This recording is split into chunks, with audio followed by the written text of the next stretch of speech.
Nous allons étudier ici un exercice de type bac. G est la fonction définie sur l'ensemble des réels par g de x est égal à x cube moins 3x moins 4. Partie A, première question, justifier que G est continu sur R.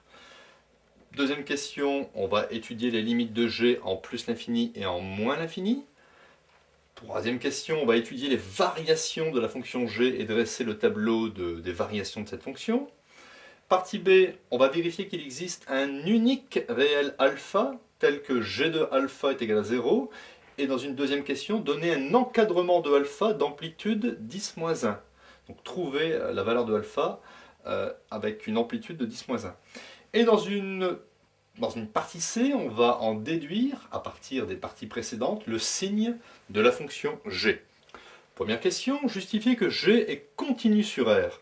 Eh bien, G, s'écrit G de x est égal à x cube moins 3x moins 4. G est une fonction polynôme, ici de plus haut degré 3, et une fonction polynôme est continue sur R. C'est-à-dire qu'on peut écrire que G est continu sur l'ensemble des réels, ou bien continu sur moins l'infini plus l'infini. G ne présente pas de discontinuité. Étudions la limite de G en plus l'infini. Donc j'écris limite de x cube moins 3x moins 4 lorsque x tend vers plus l'infini. Et je retiens ici le terme de plus haut degré. C'est équivalent à la limite de x au cube lorsque x tend vers plus l'infini au cube me donne plus l'infini. Pour la limite en moins l'infini, il n'y a pas grand chose qui change. La limite de la fonction g quand x tend vers moins l'infini, je retiens le terme de plus haut degré, x cube, et la limite de x au cube lorsque x tend vers moins l'infini, je vais obtenir moins l'infini. Effectivement, car ici au brouillon, vous pouvez mettre que moins l'infini au cube, c'est moins l'infini multiplié par moins l'infini multiplié par moins l'infini. Donc ici nous avons 3 signes moins, donc le résultat sera négatif. Donc dans une question petit 3, nous allons étudier ici les variations de cette fonction g, qui est une fonction qui est dérivable sur R. L'expression de la fonction dérivée, g' de x, est égale dérivée ici de x cube, 3x carré. Dérivée de moins 3x moins 3 fois 1, et dérivée d'une constante, ça fait 0. Donc je peux réécrire ici la dérivée sous une forme factorisée. C'est 3 fois x carré moins 1. Donc j'ai représenté ici un tableau où x varie entre moins l'infini et plus l'infini. Le 3, ici, un des facteurs de la dérivée. X carré moins 1, le second facteur de la dérivée. La fonction dérivée et la fonction principale g. Donc ici, x carré moins 1, 3 ne s'annule pas. X carré moins 1, on va regarder quand x carré moins 1 s'annule, ce qui équivaut à x carré est égal à 1. Donc x est égal à plus 1, ou bien x est égal à moins 1. Donc je place ces informations dans le tableau. Ici, x égale à moins 1, x est égal à plus 1. Et x carré moins 1 s'annule lorsque x vaut moins 1 ou plus 1. Moins 1 et plus 1 annulent aussi la fonction dérivée. Si vous remplacez ici x par 1 ou x par moins 1, vous allez obtenir 0 pour g' de x. Au niveau des signes, ici, x carré moins 1, on est un peu comme dans le cadre de delta strictement supérieur à 0, puisqu'on obtient deux solutions à la résolution de l'équation g' de x est égal à 0. Donc entre les 0, vous mettez l'opposé du signe de a. A c'est 1, c'est le coefficient de x carré, a c'est 1. 1 c'est positif, donc vous mettez ici l'opposé du signe de a entre les 0, donc c'est moins. Ici un plus et un plus. 3 est un nombre positif, donc pour la dérivée, plus, ici un plus multiplié par un moins, un plus multiplié par un plus, un plus.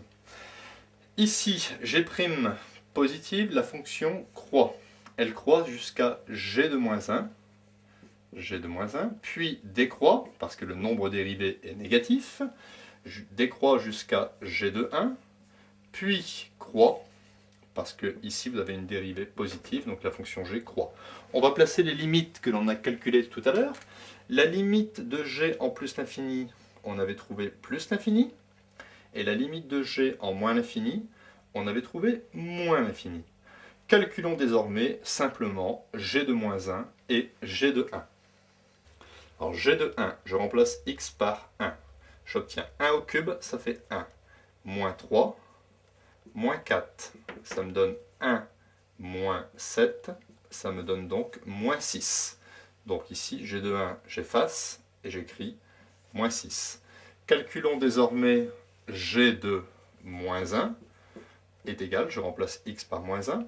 Moins 1 au cube, moins 1.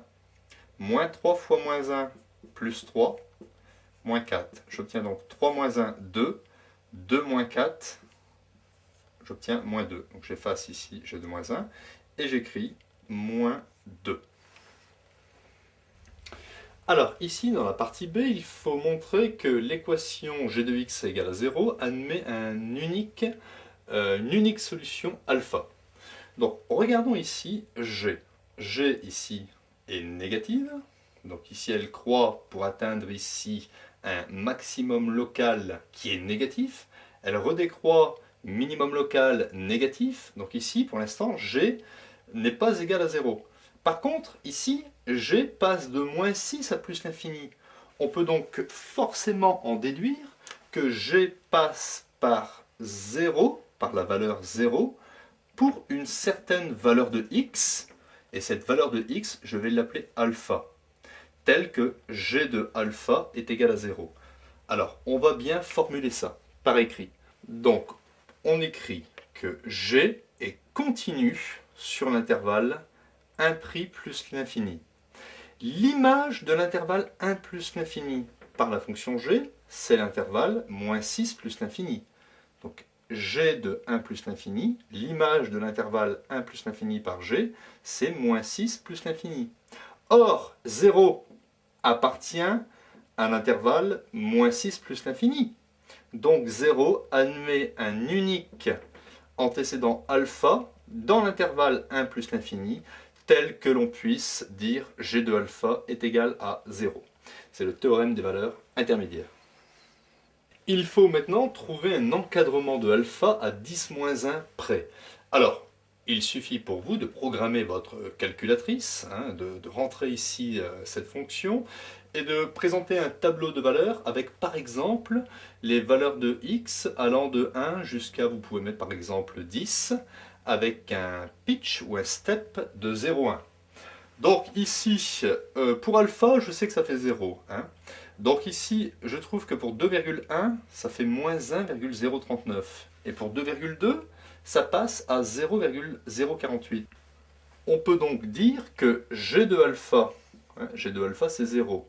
G de alpha est compris, donc g de alpha est supérieur à g de 2,1, qui est négatif, et inférieur à g de 2,2 qui est strictement supérieur à 0. Et étant donné que la fonction g est croissante sur l'intervalle 1 plus l'infini, je peux en déduire que alpha est compris entre 2,1 et 2,2. J'ai donc trouvé un encadrement de alpha à 10-1 près, un chiffre après la virgule. Et pour finir, nous allons ici donner le signe de la fonction g. Alors regardez, ce n'est pas très compliqué.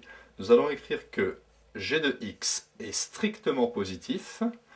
Alors, où est-ce que g est strictement positif? Ici, g est négatif, et là, passe positif. Donc g sera strictement positif sur l'intervalle alpha sur l'intervalle alpha pas pris plus l'infini. Ensuite, je fais g strictement négatif, donc ici, correspondant aux valeurs de x comprises entre moins l'infini, donc sur l'intervalle moins l'infini, alpha pas pris, et g de x est égal à 0 lorsque x est égal à alpha, si x est égal à alpha. Donc vous voyez qu'à partir des variations d'une certaine fonction, et quand nous voyons ici des zéros, pour calcul de l'image en fait, hein, eh bien vous pouvez facilement déduire le signe de cette fonction et présenter ici une triple conclusion: g de x strictement supérieur à 0, g de x strictement inférieur à 0 et g de x est égal à 0. Mais quelquefois vous n'avez qu'une seule conclusion quand par exemple g n'est que strictement positive.